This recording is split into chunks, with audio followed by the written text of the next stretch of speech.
ಸ್ವಾತಂತ್ರ್ಯ ಬಂದು 75 ವರ್ಷಗಳಾದರೂ ಇನ್ನೂ ನಾವು ಕೆಲವು ಭಾಗದ ಮೂಲಭೂತ ಸೌಕರ್ಯಗಳ ಕೊರತೆ ಬಗ್ಗೆನೇ ಸುದ್ದಿ ಮಾಡ್ತಾ ಇರೋದು ಅತ್ಯಂತ ಸಂಕಟ.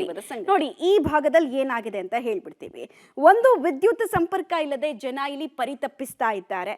ಹೊಸದಾಗಿ ನಿರ್ಮಿತವಾಗಿರುವಂತಹ 20 ಮನೆಗಳಿಗೆ ಮಾತ್ರ ಇಲ್ಲಿ ವಿದ್ಯುತ್ ಸಂಪರ್ಕವನ್ನ ಕೊಡಲಾಗಿದೆ. ಉಳಿದವರು ಅಂಧಕಾರದಲ್ಲೇ ಜೀವನವನ್ನ ನಡೆಸೋ ರೀತಿ ಆಗ್ತಾ ಇದೆ. ಶಪಿಸ್ತಾ ಇದ್ದಾರೆ ಅಧಿಕಾರಿಗಳನ್ನ, ಅವರ ಇಚ್ಛಾಶಕ್ತಿಯ ವಿರುದ್ಧ ಜನ. ಏನಾಗ್ತದೆ ಅಲ್ಲಿ ಅಂತ ಬನ್ನಿ ನೋಡ್ಕೊಂಡು ಬರೋಣ. ಹಾಡಿ ಜನರಿಗಿಲ್ವಾ ಗೃಹ ಜ್ಯೋತಿ? ಕತ್ತಲಲ್ಲಿ ಹಾಡಿಯ 30 ಕುಟುಂಬ. ಅಲ್ಲಲ್ಲಿ ಕುಸಿದು ಬಿದ್ದಿರೋ ಮನೆಯ ಮೇಲ್ಚಾವಣಿ. ಕೆಲಸವಿಲ್ಲದೆ ಅದ್ಯಾರನ್ನು ಎದುರು ನೋಡ್ತಾ ಇರೋ ವಯೋವೃದ್ಧೆ. ವಿದ್ಯುತ್ ಕಂಬ ಮನೆಯ ಪಕ್ಕದಲ್ಲೇ ಇದ್ರೂ ವಿದ್ಯುತ್ ಸಂಪರ್ಕ ಪಡೆಯದ ಮನೆಗಳು. ಈ ಎಲ್ಲಾ ದೃಶ್ಯಗಳು ಕಣ್ಣಿಗೆ ಬಿದ್ದಿದ್ದು ಚಾಮರಾಜನಗರ ಜಿಲ್ಲೆಯ ಗುಂಡ್ಲುಪೇಟೆ ತಾಲೂಕಿನ ಬಂಡೀಪುರ ಅರಣ್ಯ ವ್ಯಾಪ್ತಿಯಲ್ಲಿರುವ ಮಗುವಿನಹಳ್ಳಿ ಹಾಡಿಯಲ್ಲಿ. ರಾಜ್ಯದಲ್ಲಿ ಗೃಹ ಜ್ಯೋತಿ ಯೋಜನೆ ಅಡಿಯಲ್ಲಿ ಫ್ರೀ ಕರೆಂಟ್ ನೀಡಲಾಗ್ತಾ ಇದೆ. ಆದ್ರೆ ಈ ಮಗುವಿನ ಹಾಡಿ ಗ್ರಾಮದ 30 ಮನೆಗೆ ವಿದ್ಯುತ್ ಸಂಪರ್ಕವೇ ಇಲ್ಲ.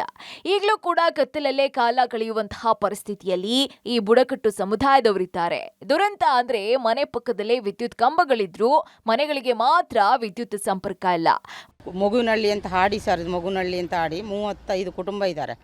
ಸ್ವತಂತ್ರ ಬಂದು ಎಷ್ಟು ವರ್ಷ ಆಯಿತು? 70 ವರ್ಷ. ಆದರೂ ಕೂಡ ನಮ್ಮ ಜನಕ್ಕೆ ಎಷ್ಟು ವರ್ಷ ಸ್ವತಂತ್ರ ಏನೇನಿದೆ ಆ ಜನಾಂಗಕ್ಕೆ ಗೊತ್ತಿಲ್ಲದ ಜನಾಂಗ ಸರ್. ಆ ಜನಾಂಗ ಇಂಥ ಒಂದು ಕಾಡಲ್ಲಿ ಜೀವನ ಮಾಡ್ತಾ ಇದ್ದಾರೆ, ಕಾಡಿನ ಅಂಚಿನಲ್ಲಿ. ಸರ್ಕಾರ ಜೇನು ಕುರುಗೊಳ್ಳೆ ಮನೆ ಕಟ್ತಾ ಇದ್ದೀವಿ ಅಂತಾರೆ. ಅವರ ಮನೆ ಹೆಂಗಿದೆ? ಈ ಕಾಡು ಪ್ರಾಣಿಗಳಂತ ಇವಾಗ ಮನೆ ಹತ್ರ ಬರ್ತಾ ಇದೆ. ವಿದ್ಯುತ್ ಕರೆಂಟ್ ಬೇಕು ನಮ್ಮ ಜನಾಂಗಕ್ಕೆ. ಹೌದು ಸರ್, ಕತ್ಲೆ ಸರ್, ಕರೆಂಟ್ ಬೇಕು ಸರ್. ಅವರು ವಾಸ ಮಾಡೋದಿಕ್ಕೆ ಸರಿಯಾದಂತಹ ಮನೆ ಇಲ್ಲದ, ಪಾಳು ಬಿದ್ದ ಮೇಲ್ಚಾವಣಿ ಇಲ್ಲದಂತಹ ಮನೆಗಳಲ್ಲಿಯೇ ಕಾಡಿನ ಮಕ್ಕಳು ವಾಸ ಮಾಡ್ತಾ ಇದ್ದಾರೆ. ಆಗಾಗ ಕಾಡು ಪ್ರಾಣಿಗಳ ಉಪಟಳ ಬೇರೆ. ಇನ್ನು ತುತ್ತು ಚೀಲ ತುಂಬಿಸ್ಕೊಳ್ಳುವ ಸಲುವಾಗಿ ನೆರೆಯ ರಾಜ್ಯ ಕೇರಳಕ್ಕೆ ಗುಳೆ ಹೋಗ್ತಾ ಇದ್ದಾರೆ. ಇಲ್ಲಿಗೆ ಏನ್ ತೊಂದ್ರೆ ಅಂತಂದ್ರ ವಯಸ್ಸ ಕಳೆದವರು ಬಾ ಅಂತಿರು ಬಸ್ ಹಂಗ್ ನೋಡಿ. ಇಲ್ಲ ಈ ಸ್ಕೂಲ್ ಇಲ್ಲ, ಕೂಲಿಗೆ ಹೋಯ್ತಾರ ಸರ್. ಬ್ಯಾರೆ ಬ್ಯಾರೆ ಹೋಗಿ ಕೆಲಸ ಮಾಡ್ತಾರ, ದಂಡ ಪಂಡ ಹೊಲ್ಗಣಿ ಕೆಲಸ ಮಾಡ್ತಾರ.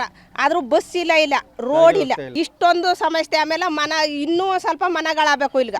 ಸ್ವಾತಂತ್ರ್ಯ ಬಂದು 75 ವರ್ಷ ಕಳೆದ್ರೂ ಇನ್ನು ಮೂಲಭೂತ ಸೌಕರ್ಯದಿಂದ ಈ ಕಾಡಿನ ಮಕ್ಕಳು ವಂಚಿತರಾಗಿದ್ದಾರೆ. ರಾಜ್ಯ ಸರ್ಕಾರ ಹಾಗೂ ಜಿಲ್ಲಾಡಳಿತ ಗಮನ ಹರಿಸಿ ಸೂಕ್ತ ವ್ಯವಸ್ಥೆಯನ್ನ ಕಲ್ಪಿಸಬೇಕಾಗಿದೆ. Vijay Kumar, public TV, Chamarajanagar.